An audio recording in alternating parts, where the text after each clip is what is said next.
আন্তর্জাতিক অপরাধ ট্রাইব্যুনালের চার্জশিটে নাম আসা সেনা কর্মকর্তাদের মধ্যে 15 জনকে হেফাজতে নেওয়া হয়েছে।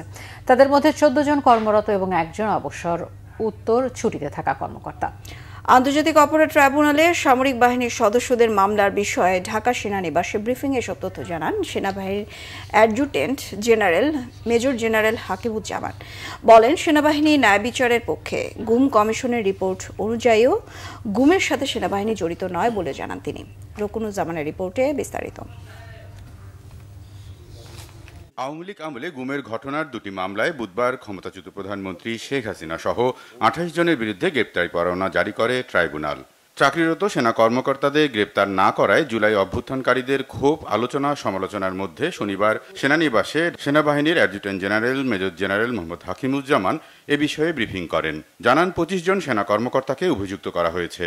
এদের মধ্যে অবসরে আছেন 9 জন, এলপিআরে 1 জন আর সেনাবাহিনীতে কর্মরত আছেন 15 জন। পরোয়ানা এখনো তাদের হাতে না পৌঁছালেও এরই মধ্যে পদক্ষেপ নিয়েছে বলে জানান সেনাবাহিনীর অ্যাডজুটেন্ট জেনারেল। আমরা এখন পর্যন্ত ওই ইয়েটা পাইনি, যেটা ওয়ারেন্ট আমরা এখনো আমাদের হস্তগত হয়নি।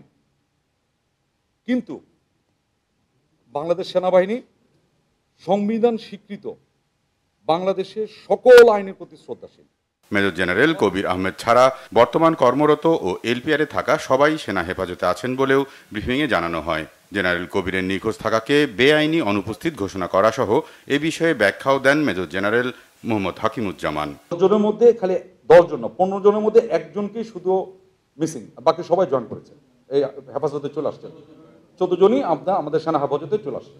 সকলকে আমরা বলেছি, ল্যান্ডপোর্ট, এয়ারপোর্ট, সিপোর্ট, যে যেখানে আছো, যার যেটা দায়িত্ব আছে, তোমরা একটু চেষ্টা করবা যে যাতে দেশের বাইরে উনি চলে যেতে না পারেন।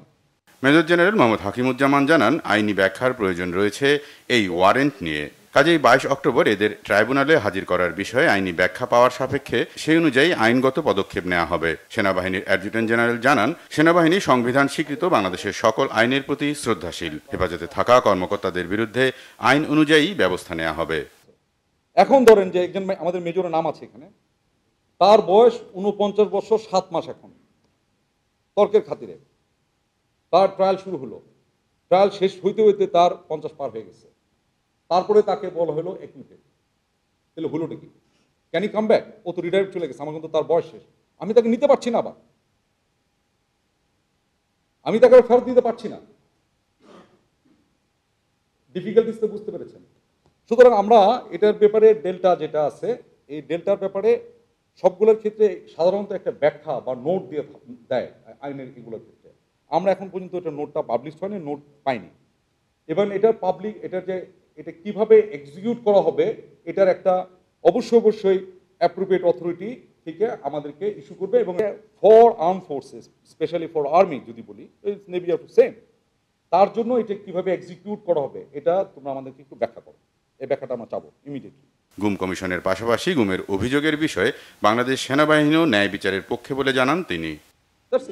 বাট সেনাবাহিনী তো কিছু করেন। আমি বললামই তো, সেনাবাহিনী আমাদের ইন্টারিম রিপোর্ট যেটা বেরোচ্ছে গুম কমিশন, ওইখানে তারা স্পষ্ট করে বলেছে, সেদিন চিফ প্রসিকিউটর বলেছে যে বাহিনী হিসেবে সেনাবাহিনী এটার সাথে কোনো সম্পৃক্ত। রকুনুজ্জামান, বাংলাভিশন, ঢাকা।